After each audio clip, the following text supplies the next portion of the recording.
Good afternoon, everyone. I have the distinct pleasure, here we are on day 5, and just want to let you know last evening had a great conversation with this group, Chairman Hood, so they're a lively group, and open to 40 years and under. And so I hope the YPS is doing well. The chairman of the group is Opal, and I can't pronounce her last name, so I call her Opal T. But I know she's on the Zoom meeting. So hopefully you enjoyed our conversation that we had yesterday, everybody.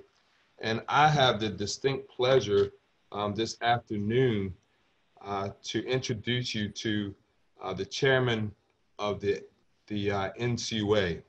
And so I will let him kind of talk to you about that. But before we get there, just want to let you know he's the first African American to lead a banking regulatory agency. And so I'm going to read his bio, and then I'll let him jump in, and we'll go from there. And so Rodney E. Hood for the NCUA board was designated as the 11th NCUA chairman by President Trump and confirmed by the U.S. Senate on March 14, 2019. He took the oath of office on April 8, 2019 as NCUA board chairman. Mr. Hood also serves as voting member of the Financial Stability Oversight Council. He also represents NCUA on Federal Financial Institutions Examination Council and the Financial and Banking Information Infrastructure Committee. Mr. Hood was previously nominated to the NCUA board by former President George W. Bush and served from November 2005 until August 2009. He was appointed vice chairman, and he served as the NCUA's representative on the board of directors of NeighborWorks America. Just as a point of reference, back in 2007, the conference for AACUC was actually held in Baltimore, and back then Chairman Hood was he was a member on the board, and I had the opportunity to introduce him at that particular conference. And so it's an honor to reintroduce him as the board chair today. Immediately prior to rejoining the NCUA board, Mr. Hood served as a corporate responsibility manager for JP Morgan Chase, managing national partnerships with nonprofit organizations, financial regulators, and community stakeholders to promote financial inclusion and share prosperity in underserved communities throughout the United States.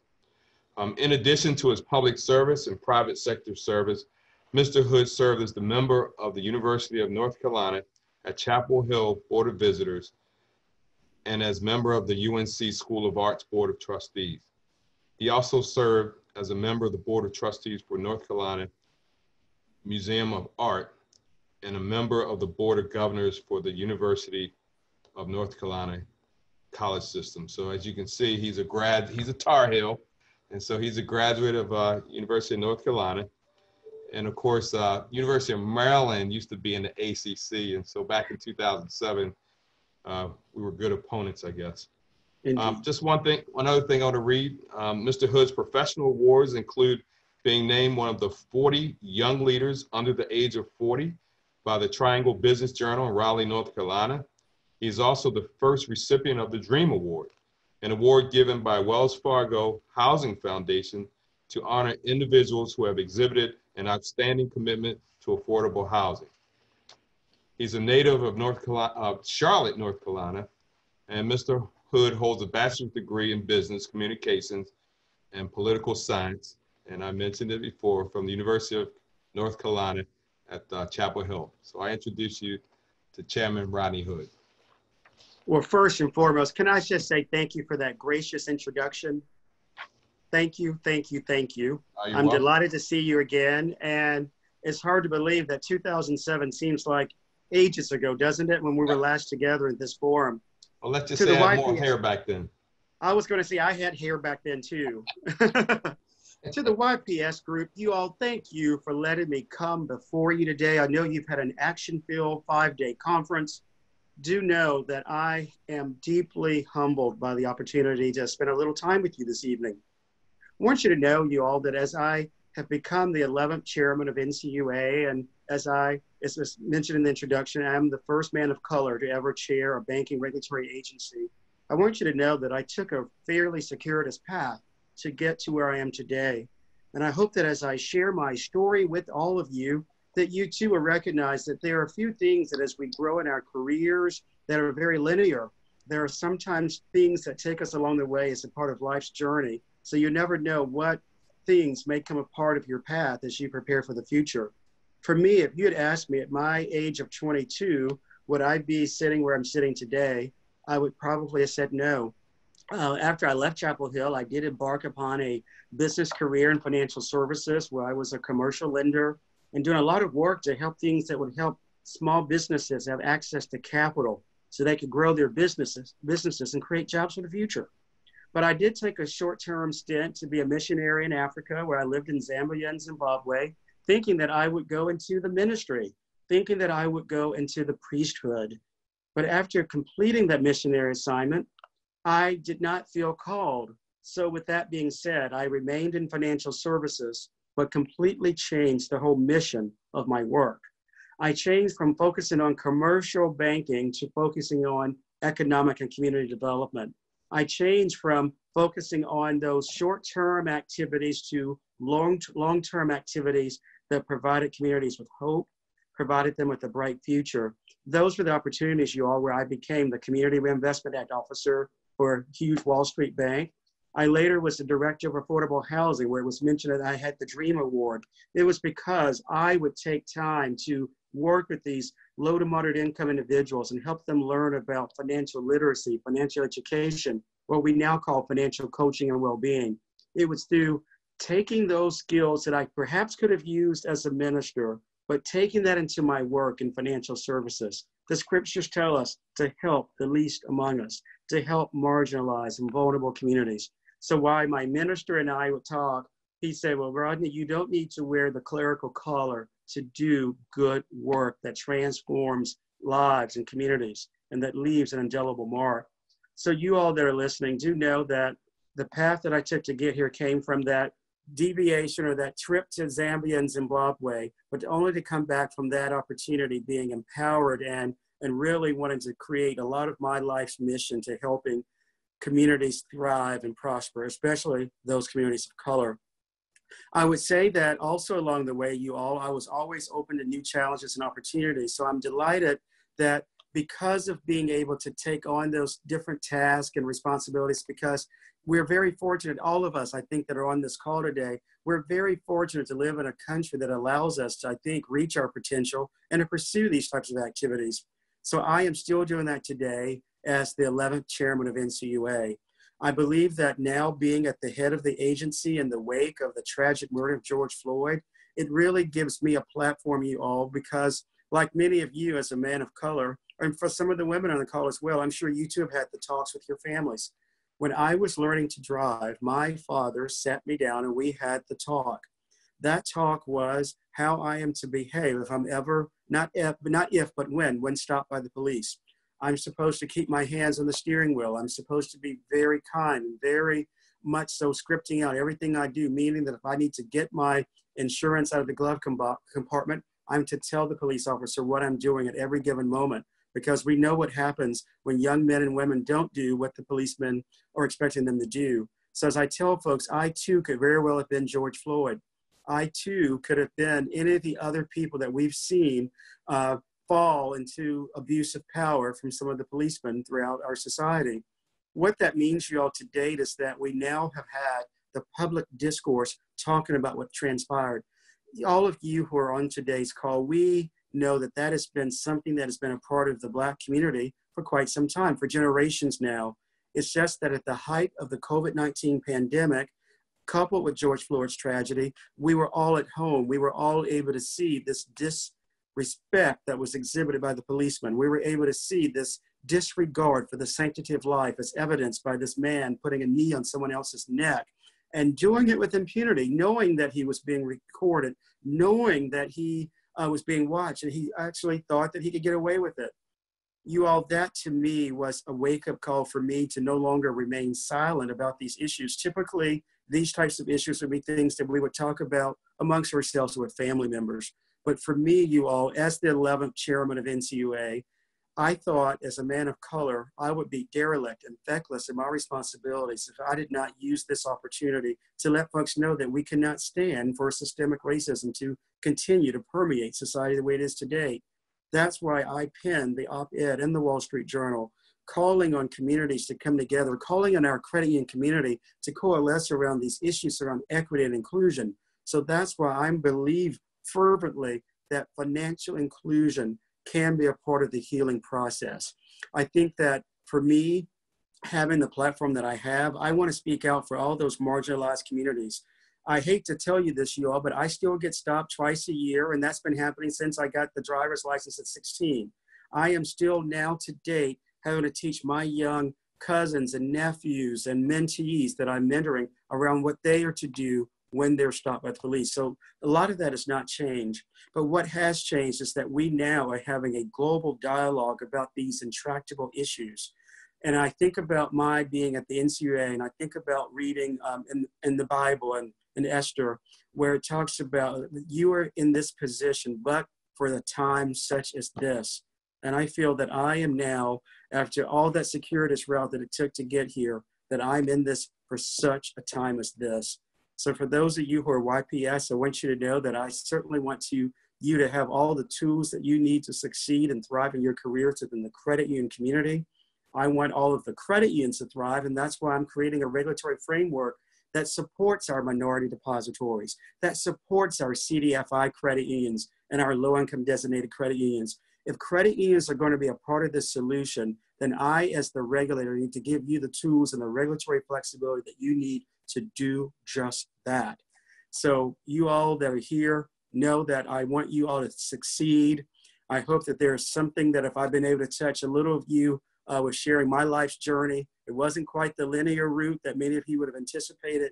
It was one that came around doing those things that I felt called to do, doing those things that not ever thinking about how am I going to solve an issue, but how am I going to use the strength that I've gotten from God to really make a difference? And I think many of you have that same guiding principle as well.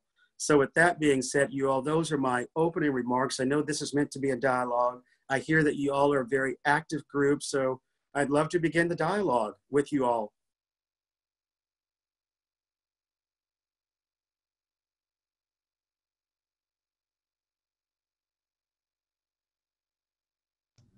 And they will warm up, Chairman Hood. They are active group. So let me just jump in here though.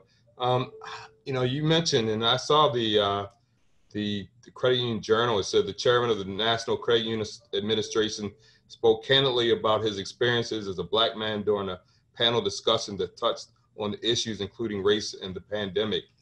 How was that received? It was very well received because people needed to hear my candor. They needed to know that I, as your chairman, am not immune. They needed to know that I'm not the only man of color speaking out about this topic, a man that I really respect, Ken Frazier, first African-American to ever be president and CEO of a pharmaceutical company. He's the president and CEO of Merck, which, by the way, you all has the Merck Federal Credit Union. Ursula Burns, first African woman to ever be president and CEO of Xerox. The list goes on and on, you all, of people of color who are talking about the tragedy surrounding George Floyd. The message has been well received, you all, because the whole world saw this horrible thing play out. I started receiving calls the next day from Japan, Hong Kong, London, Germany. All of my friends who are scattered throughout the globe saw that play out, and they were all wanting to get my reaction. And I had to remind them I had a very disturbing reaction to it. But this, again, as many of you know, was not the first time this such sort of thing has happened. It's been happening since emancipation.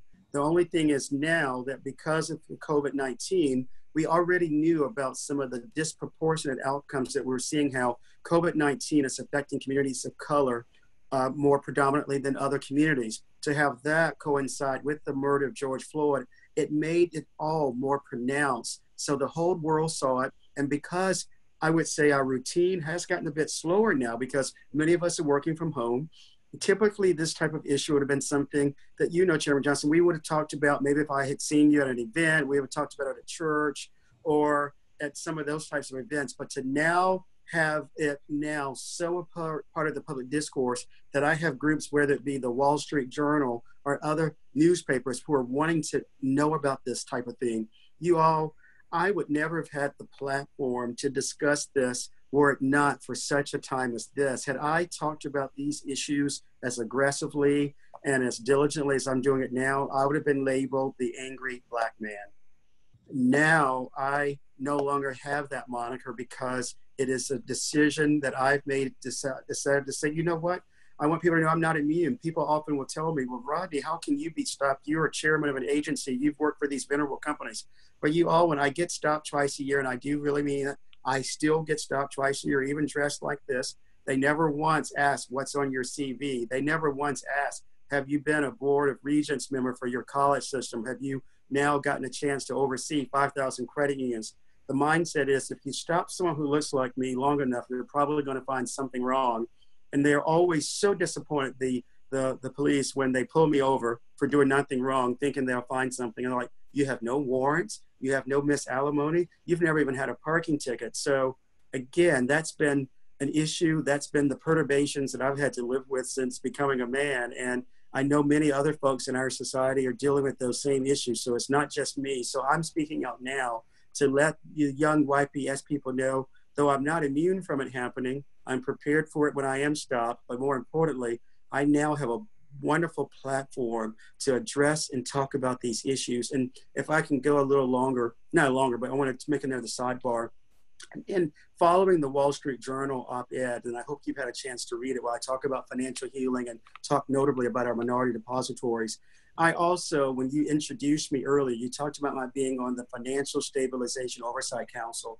You all, that's a committee comprised of me, the OCC, who sees all the large Wall Street banks, the FDIC, the CFPB, the whole alphabet soup of all the folks who are responsible for the American economy. I was so taken by what was going on with George Floyd that I reached out to them as a governing body to say, I would like for us to issue a statement of all of us, how we're going to eradicate or stand to eradicate systemic racism, and how we all want to stand for fair lending, fair housing, and equitable credit to all, so that there can be greater financial accessibility and shared prosperity. And I want you to know that all of those governing bodies all joined me in issuing a very well-crafted statement on how the governing bodies of all the regulatory agencies in DC are uniting together to stand against what we saw play out against George Floyd, but also to stand up for financial inclusion. I saw that whole group come together, you all, in about 3 days for us to approve a statement. And not to speak disparagingly, but it normally would take 3 weeks just to get us all with our calendars to align.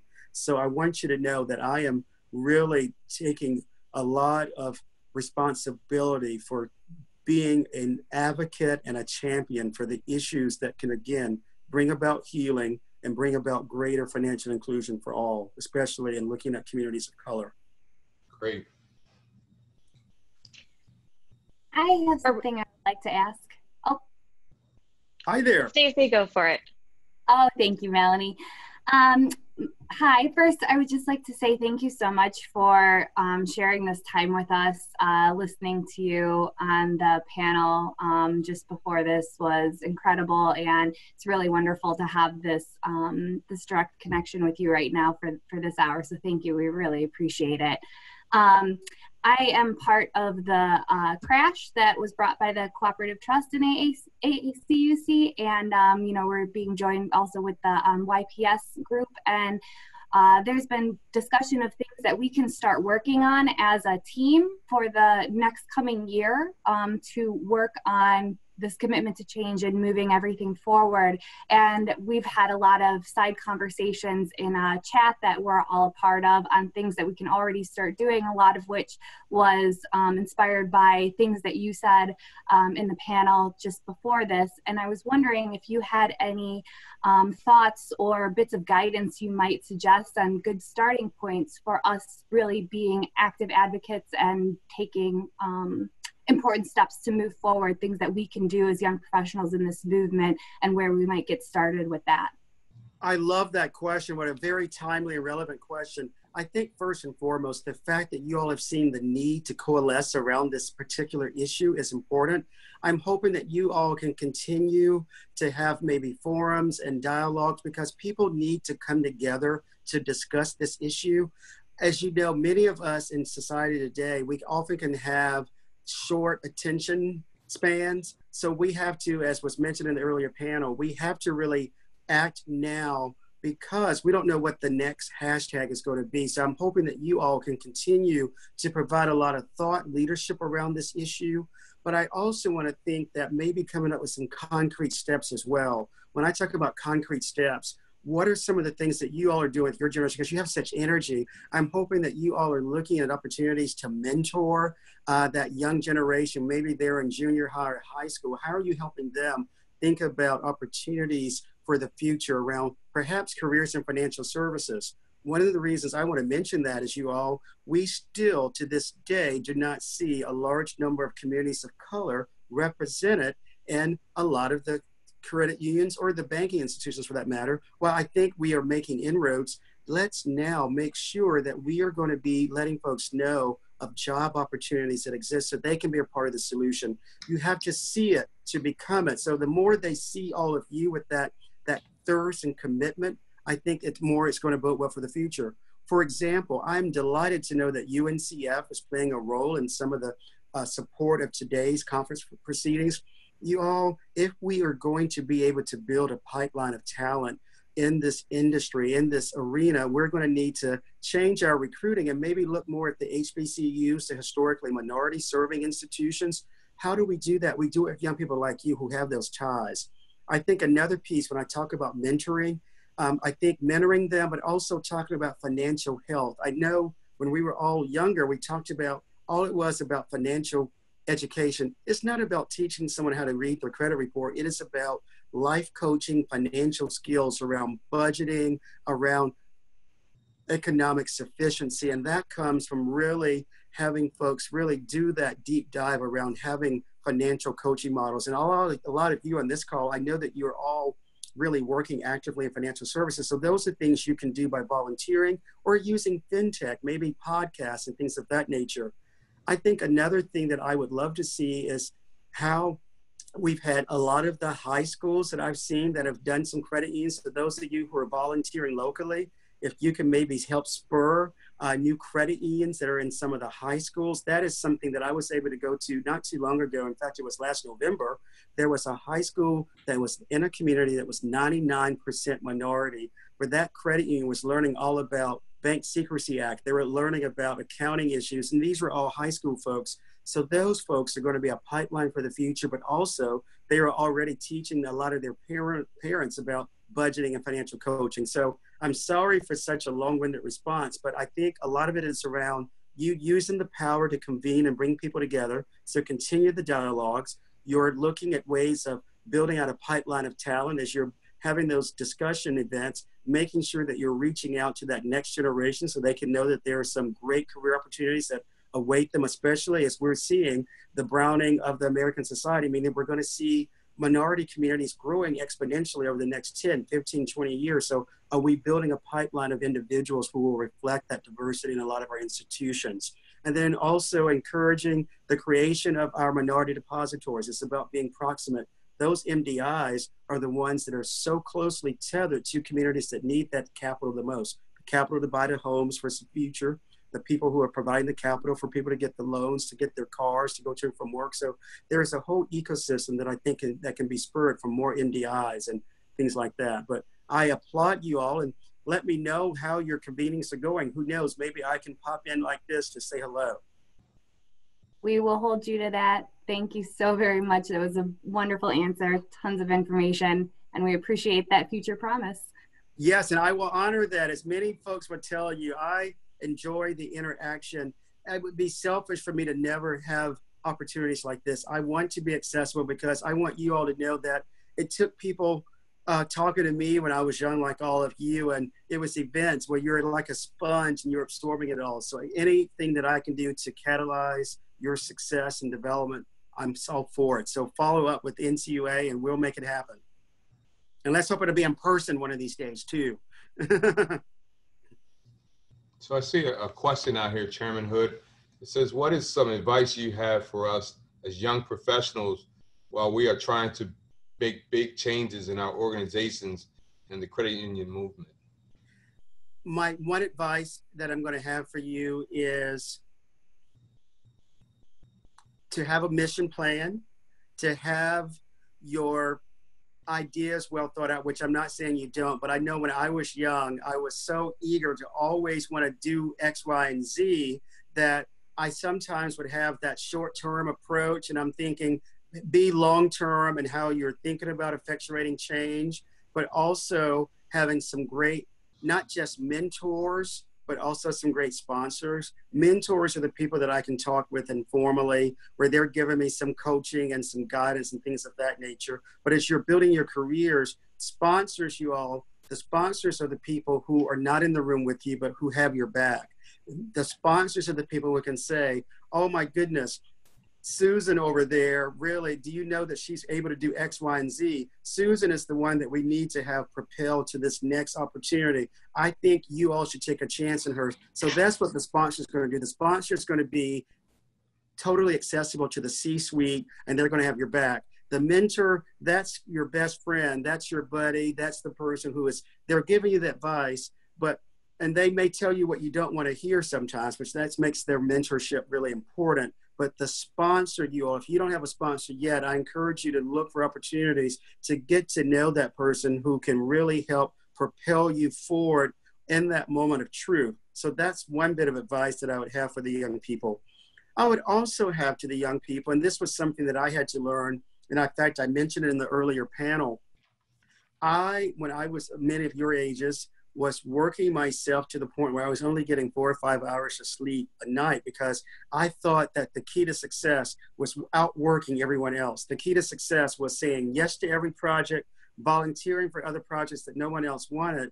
It got to the point where I was doing so much of that there was little time left for me. So I hope you guys recognize that you can still be successful, still though make time for that work-life balance. And I think for me, it was almost to the point where it prevented me from getting other opportunities because I had a manager tell me, well, it's going to be hard to promote you out of this department because who's going to do all this other stuff that you've been doing?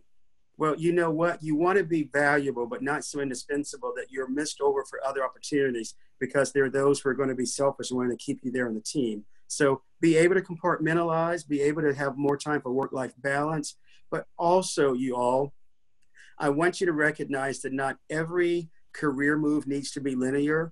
As I mentioned, my trajectory of getting to where I am today would not have been fathomable when I was 22. So there may be opportunities, you all, that you're going to be presented with that may require a transfer to a different city, or it may be a lateral move that you're thinking, well, gee, this is not going to give me more raise or even more prestige, but it's going to give you a growing opportunity, you all. So don't look at every opportunity that has to be a step up. It could be a sideways step that prepares you for the next great, bolden opportunity. In fact, when I was approached about being the next chairman of NCUA, I was at another company. I was at a venerable Wall Street firm, really having a wonderful time carrying out my mission of helping marginalized communities. But yet I looked at what had been presented and I felt that I had been called to join the NCUA, and again, for such a time as this. So I just encourage you all to look at things through that type of lens.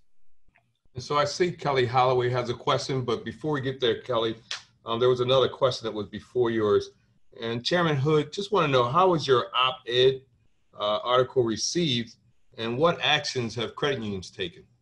That's a really good question. Well, the op-ed was very positively received, where I must have gotten at least 600 or so emails with folks in and outside the industry thanking me for the message.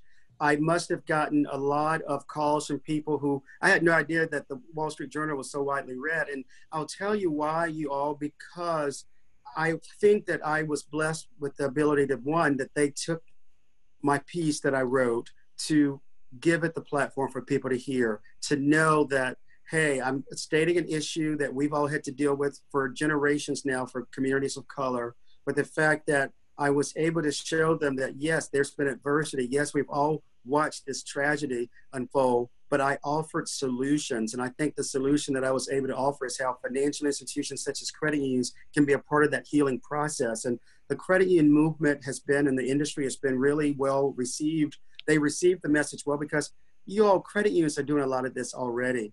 Credit unions, as many of you knew, grew following the Great Depression. They grew because hardworking men and women who were at the textile mills and the manufacturing plants, many of whom, for that matter, were of color, they were not able to get Main Street financing following the Depression. So what did they do? They reached into their pockets, they marshaled and galvanized their own resources to create the system of cooperative credit that we enjoy today.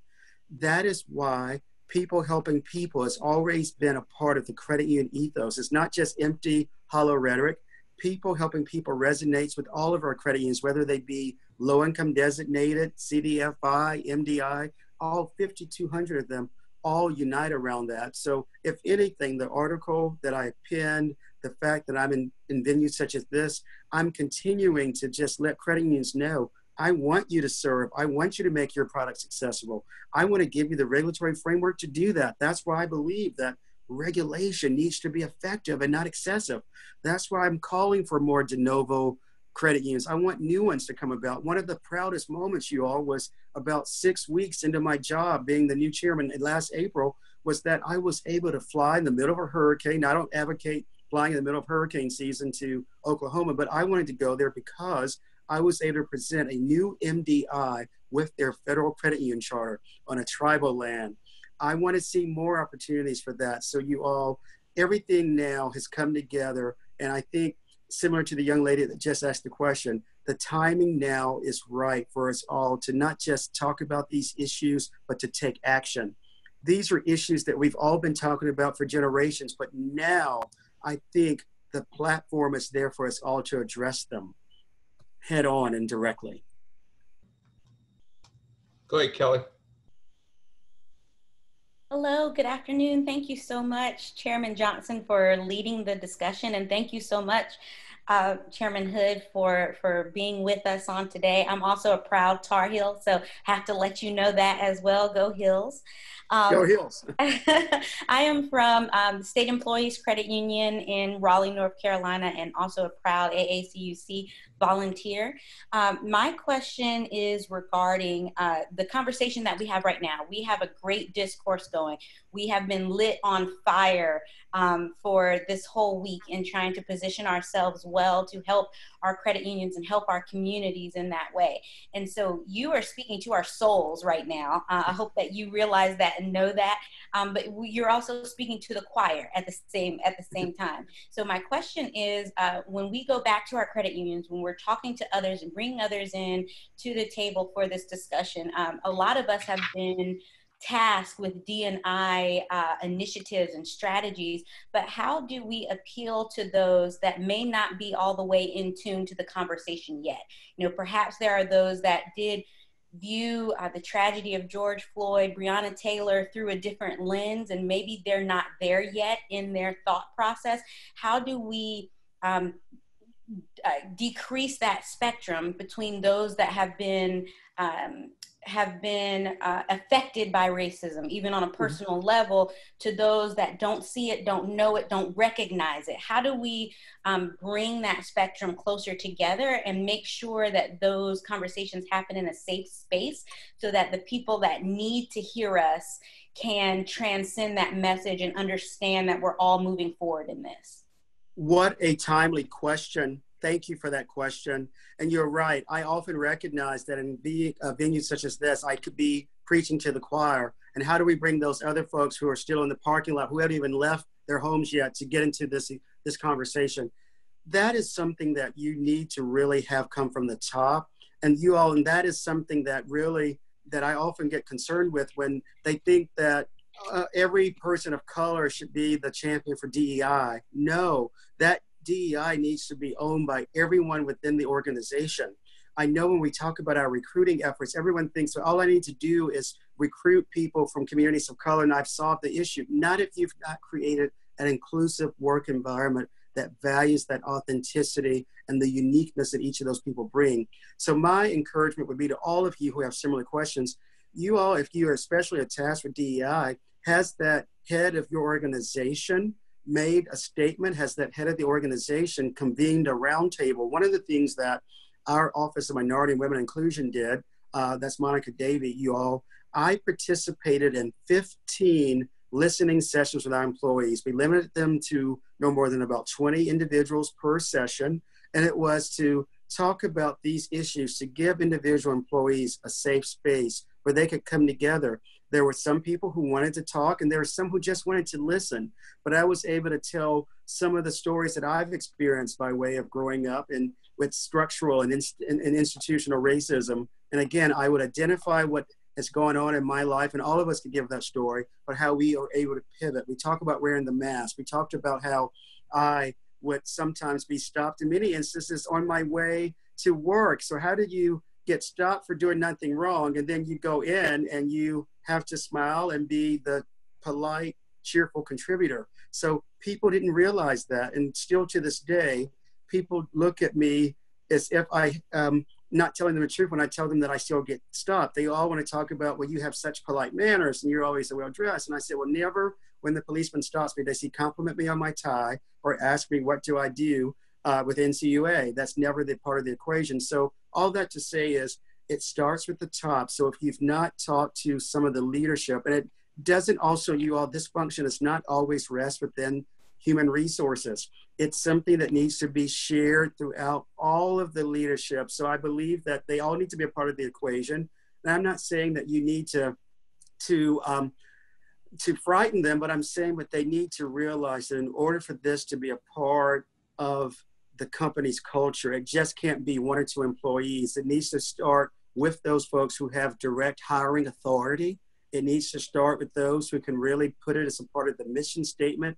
And also, if you're not going to be able to appeal on a lot of the, what I would say, just because it's the right thing to do, because of the emotional aspects, because of the business principles as well. We all are reminded of the McKinsey study that talked about diversity and equity as a strategic business imperative.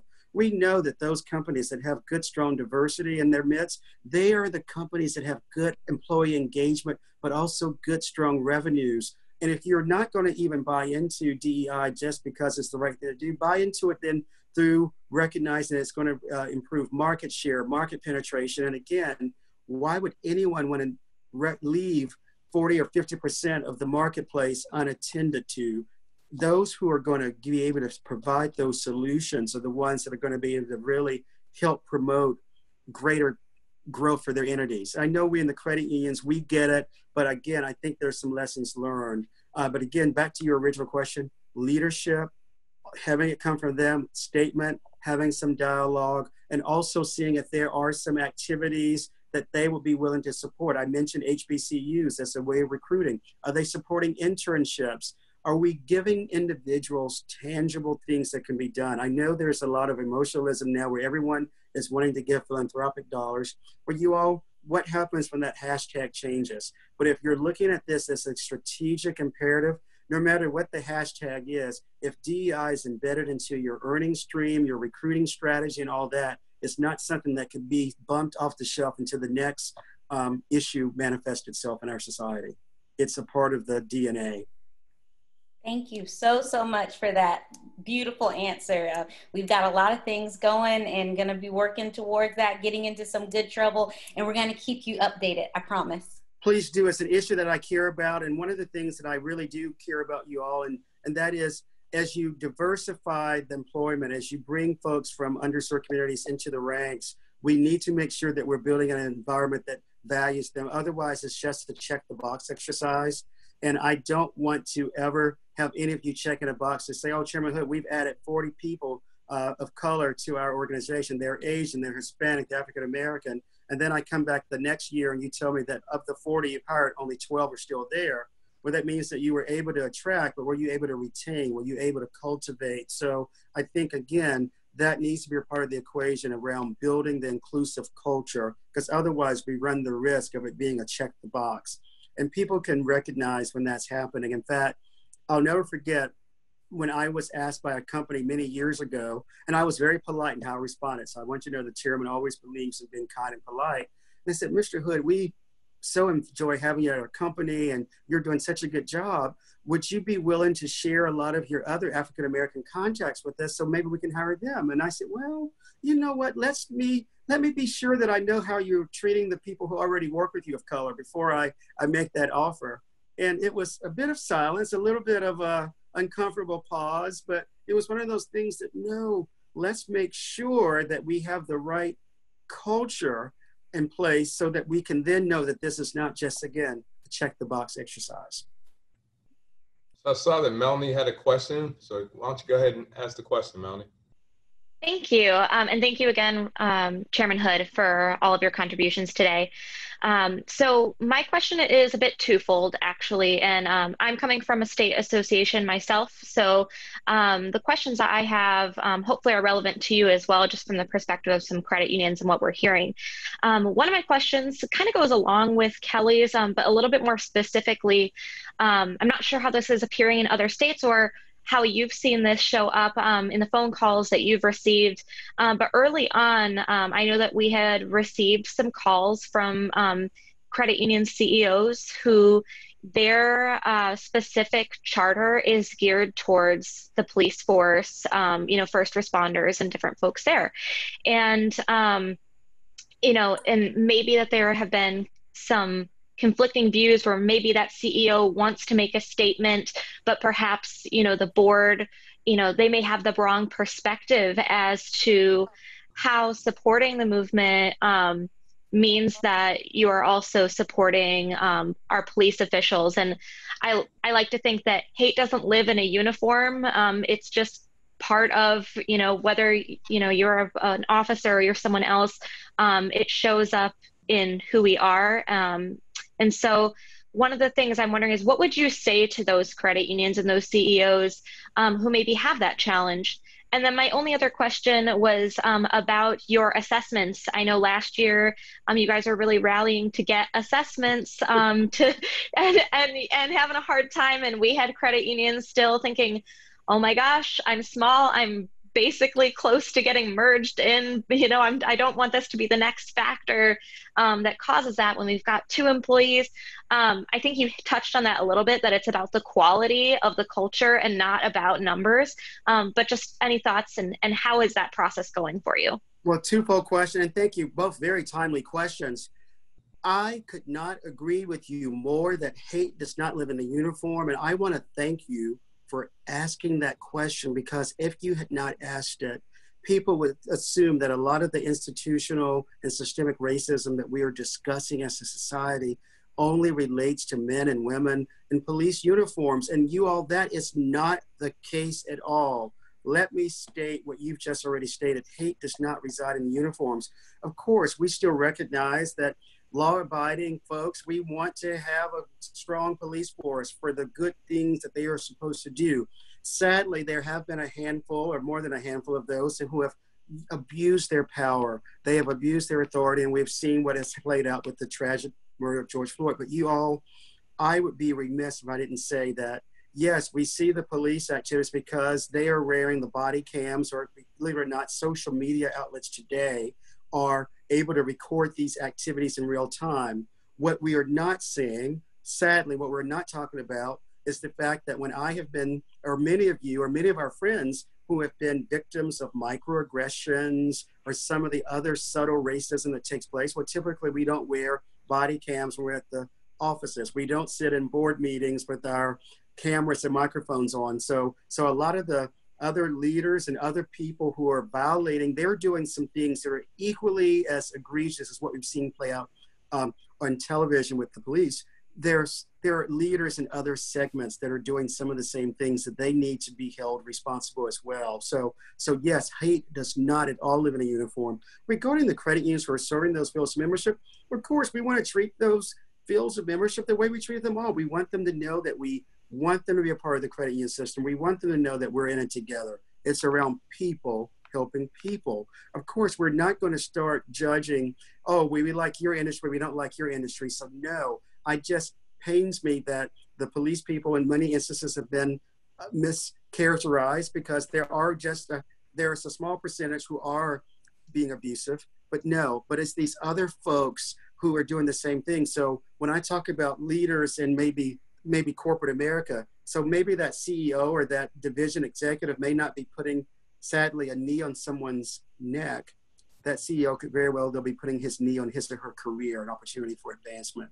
So I equate a lot of those in the same similar rubric of sorts. So credit unions that are serving that membership, still be proud of the membership. Again, we don't want to throw everyone out and paint them with the same broad brush. I mean, I, as a person, as a man of color, I know what it happens when we're all painted with the same broad brush. So just as we are calling for inclusion, we also have to be inclusive ourselves in terms of how we are looking at some different individuals or different groups. So thank you for that part. So I hope that answers it, that no, we're not going to paint them all with the same broad brush. We're going to welcome them and work with them, but the ones who are misbehaving, they need to be called out and held accountable. Regarding the assessments, of course, we want the credit unions. I love credit unions of all asset sizes. I certainly love it when I go see that $3 million credit union that's in the basement of a church, or when I go to that multi-billion-dollar credit union that's on a sprawling complex that are showing me everything.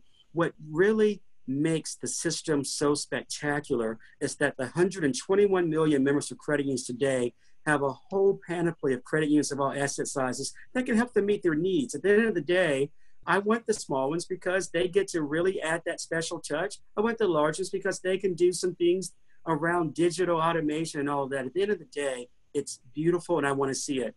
I don't want to just only regulate large, complex credit unions. I mean, it'll be fun. We have the staff to do it, but I want to be able to make sure that we are empowering those smaller institutions, because it goes back to my earlier statements about being proximate.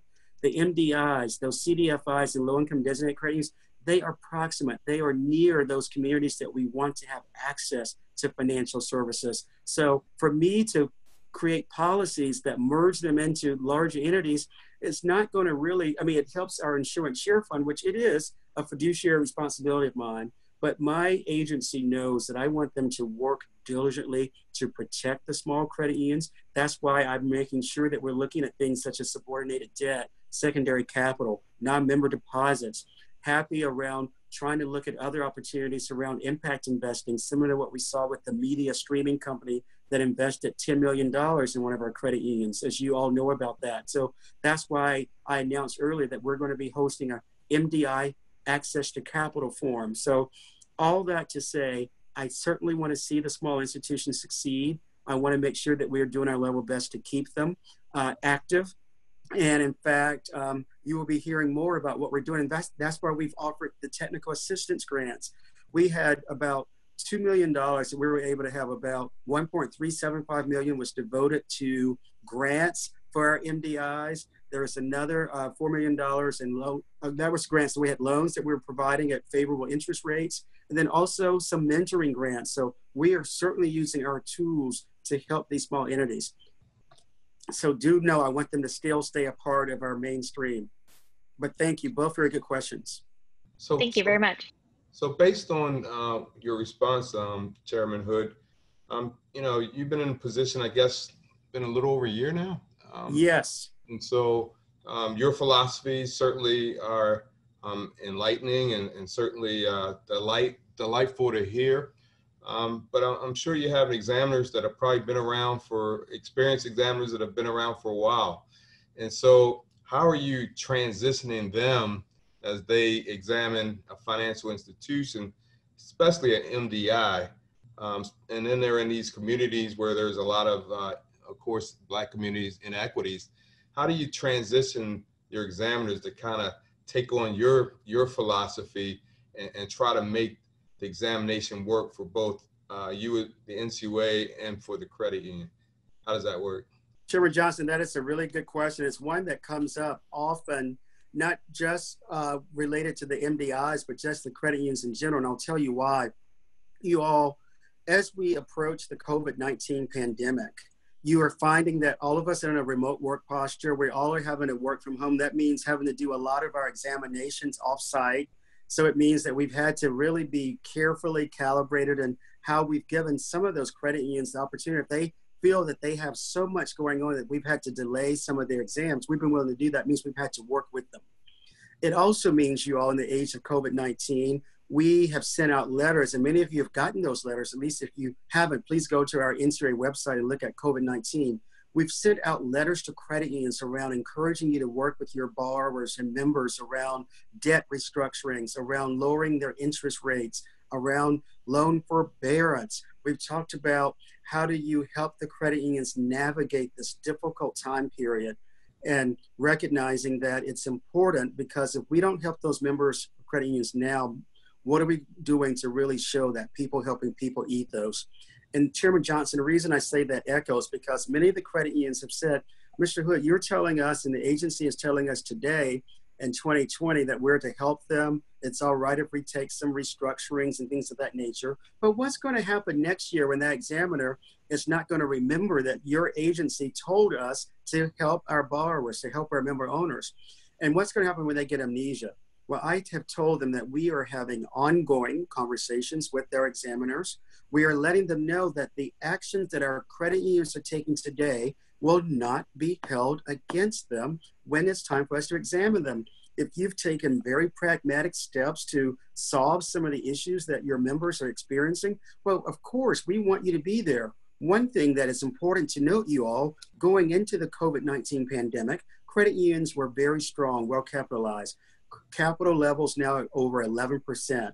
Our statutory requirement is at 7%. So we have over 400 basis points more of capital than we normally would need to be well capitalized. We have strong liquidity. There's been a 6% uptick in share growth over the same time last year. That means that the liquidity is there. We're working with our central liquidity facility to bolster even greater sources of liquidity for credit unions.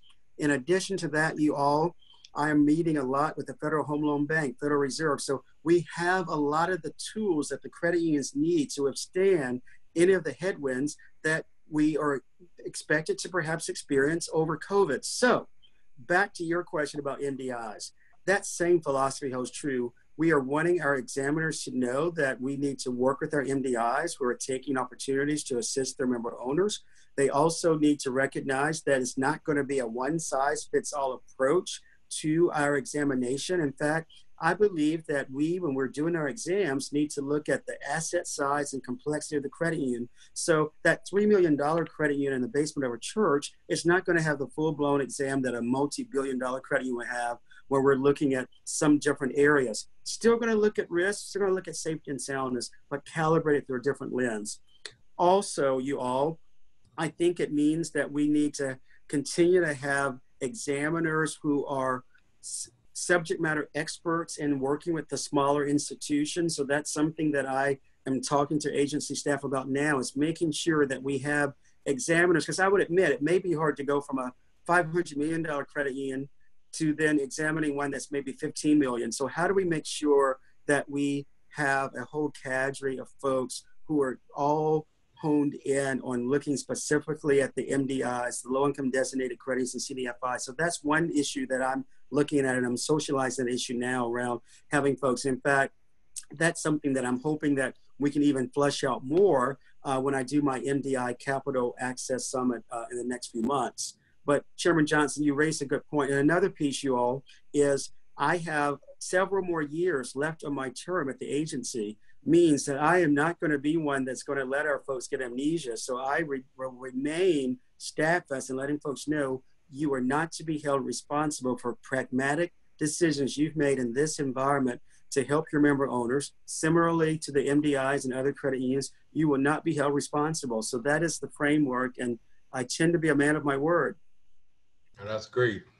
Good to hear. So I've got a question for you, and a lot of these questions are not my questions, and these are some great questions. So I don't want to take credit for it.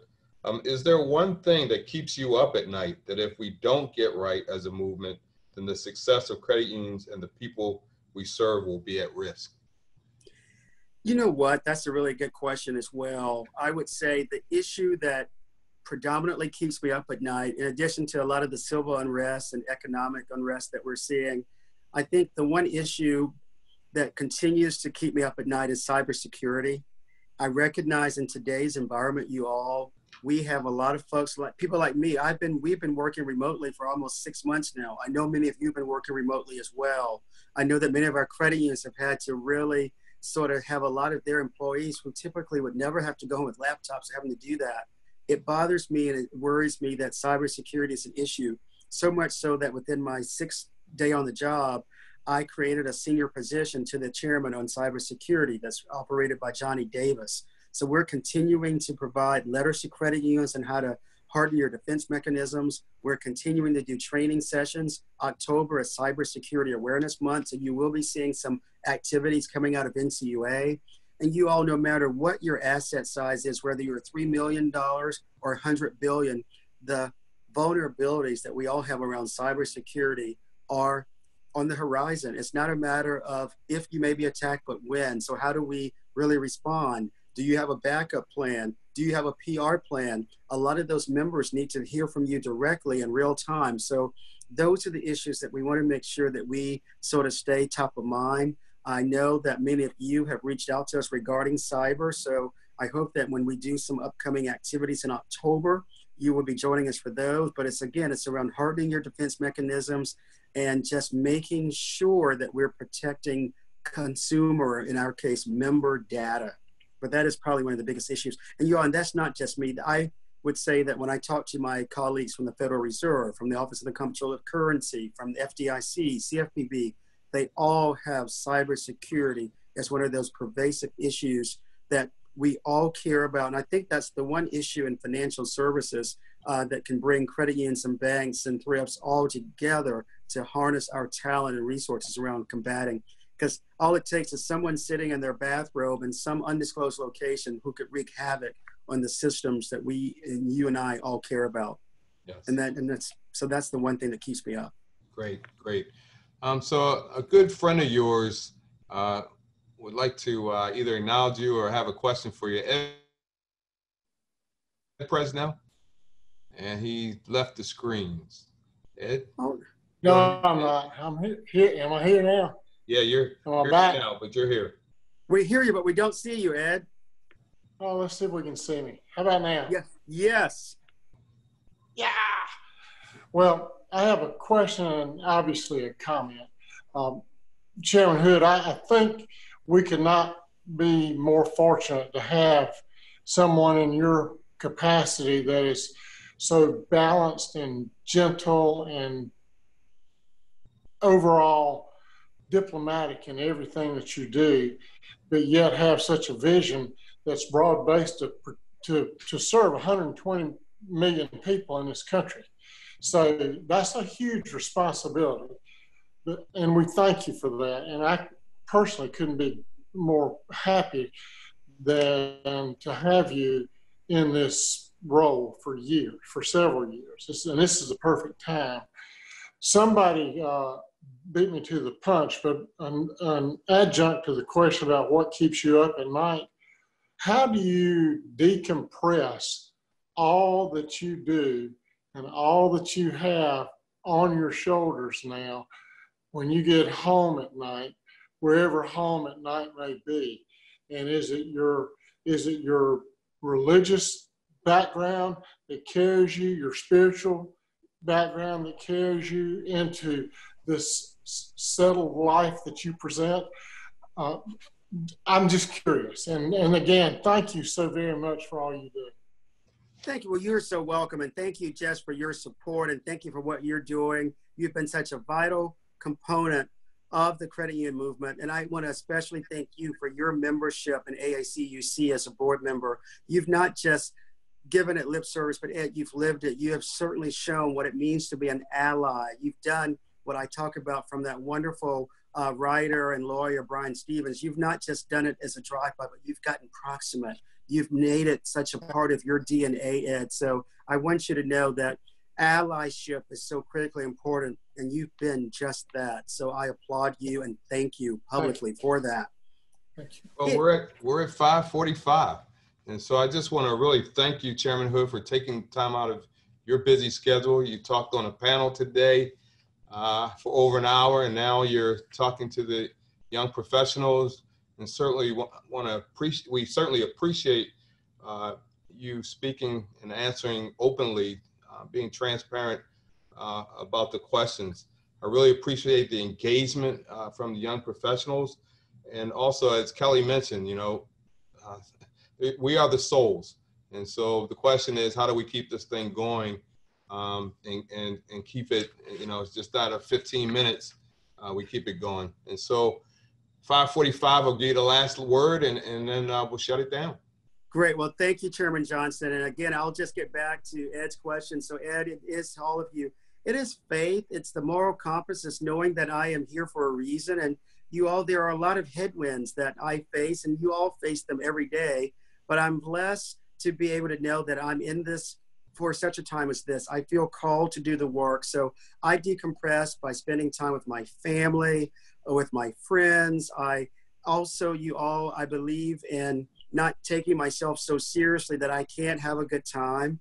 I recognize that I can't define myself by what's on my business card, because you all know as well as I that someday that chairman will not be on the card. So for those who define themselves by what's on their card, I think they missed the mark. But if those who define themselves by what they are being led to do and accomplish, and for me, it is being led to help vulnerable, marginalized communities. So when you hear me talking about me being called, it's because I now know that every day I get to wake up helping 121 million people have access to financial inclusion that gets them the homes so they can provide shelter for their families, the loans that they need to provide small business opportunities and create jobs, and the loans to the cars to get them to and from work. So every day I'm enabling these folks.